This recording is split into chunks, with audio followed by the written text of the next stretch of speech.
Okay, harmonization with one other person, like we said, is the cosmic purpose for all relationships. And this is marital relationships, business relationships, siblings, and twins.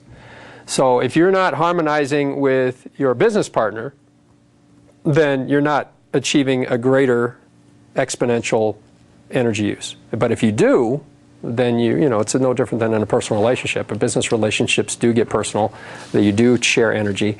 And so your combined energy is important for the manifestation of the whole business. Okay, so N squared increases your ability to manifest. And again, to really harmonize, with two people harmonizing, N equals 2, the true concept of harmonization is you'd have to release all your fears of somebody actually reading all of your thoughts. If you were telepathic and the person knew everything that you knew and you could see your thoughts, then you're truly achieving N equals 2. So we know that not very many relationships are at that level. But that is the purpose for them, is to try to achieve those levels. And you know, we all know people who they know when their spouse does something, or they can feel that their spouse is trying to get a hold of them, or you know, there are people out there who do that. But I'm not sure they do it at the full harmonization level that we're talking about. Okay, so group harmonization, or what I call a social memory complex, is complete shared thought. In other words, we're talking about N in the higher levels of, you know, N greater than 2. And, you know, N could be 1,000,000 on some level in the universe. And my belief is that they are at those levels, and that's how they can manifest things such as solar systems and other amazing things on the planet, or in the universe. So a large enough number of beings together has an exponential amount of power and energy to use to manifest. And increasing levels of N squared energy utilization is what I'd hope we could see in our lifetime. More than just N equals 2, I'd like to see something like this in our lifetime. Okay, true harmonization, again, requires healing, clearing your blockages, so there's no fear, judgment, and revealing all of your thoughts, memories, consciousness with the other person. No secrets. So we all know about balance. This is why we want to balance. Now let's talk about the things that we can balance, or that we know are things that can be balanced. And everybody knows about mind, body, spirit. I mean, it's a very common term that's used. And then we've got emotional, physical, spiritual, and material, because the mind, body, spirit doesn't really take into account the material world that we tend to live in. So a lot of people break it out into the 4 so that material is separate. And obviously emotional balance includes healing your past, healing your issues with self-love, and reprogramming your thoughts. Physical balance might include, you know, improving how you eat, exercising, environmental exposures, and how much risk you're willing to take on a physical level. Some people base jump, some people skydive.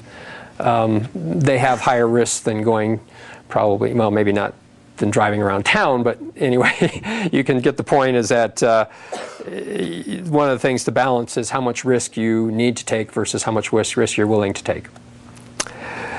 Spiritual balance includes clearing blockages, increasing your polarity. And again, in this chart here, we're going to show how important polarity is, and increasing it in either direction can help you manifest.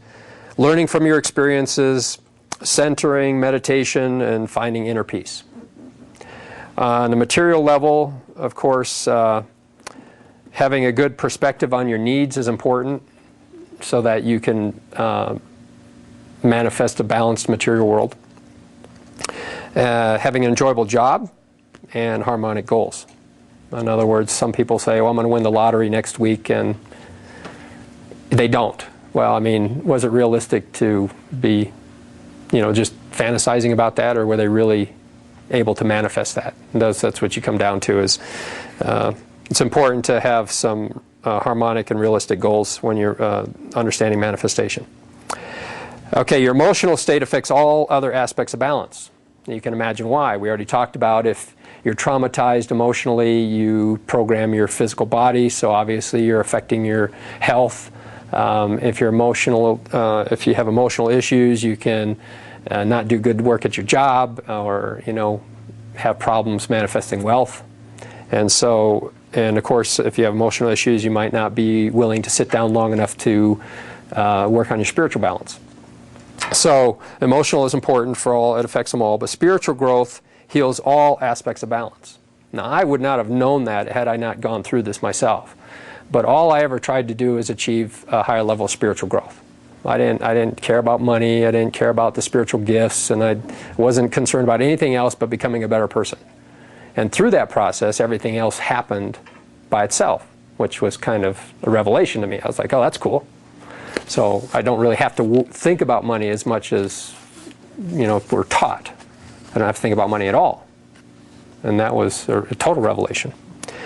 Okay, so then we have the key to balance is learning how to apply all four aspects of balance into everything that you do, obviously. We know that. That's what balance is really about, so that whenever you do anything, you take into account everything that's involved in balance. All right, now we're going to get into the chakras a little bit, because the chakras are important, and there is a page sheet that you have. Everybody should have this page in their information. And I will say this, you could spend probably 2 to 4 hours just talking about the chakras, so we aren't going to spend a lot of time talking about the chakras. Some people believe there are a lot of chakras more than what I'm going to talk about, and it's not so important as the basic ones, or the 7. They go from the base of the spine to the top of the head, and then often people will talk about the other 5 for a total of 12, and my understanding of those is that they extend outside of your body to different levels above you, or into the universe, you could even say. All right, the most important ones we'll talk about are the first 7. And we'll talk about the root chakra, which is at the base of your spine. And it's got a color, it's got a astrological sign, they've got tones, they've got symbols, they've got virtually anything you can think of. Each chakra has something unique. So each chakra has a separate tone, each chakra has a separate color, and so forth. And the most important things to know about the chakras is that that's where energy comes into our body from. So when it comes through us, and it comes through our chakras, the ones that it comes through more powerfully are the ones we rely on. And that's also, they have physical and emotional and addictive concepts. Obviously, the physical relationships it has to your tailbone, your legs, your feet, sexual organs, and overall vitality. The emotional or psycho-emotional relationships include survival, safety, physical strength, and the ability to ground yourself. So for people that have issues with safety, physical strength, and ability to ground themselves, probably their chakra, or base chakra or root chakra is closed more than it should be. Okay? Now, you can have addictions and problems if those chakras are closed. Those include the use of physical force and exercise to resolve issues. Okay? Now, that may be that your base chakra is open. In other words, you're using that force because you can't deal with the issues that are coming through other chakras. So you're using your base chakra. The spleen chakra, which is orange, is right below the navel. And again, you've got the sign of water, the astrological signs, and of course the physical relationships are spleen, ovaries, adrenal, uterus, kidney, urinary tract. And of course, the psycho-emotional relationships are feelings, emotional needs, reproductivity, intimacy, and warmth. So basically, you can see by the emotional relationships that somebody who expresses a lot of feelings has an open chakra, and the second chakra is very open, and somebody who can't express feelings has it closed. Okay? Solar plexus chakra, which is yellow, is confidence, willpower, control, mental energy, decision making. And you can see that you can be compulsive and addictive by having issues with that chakra.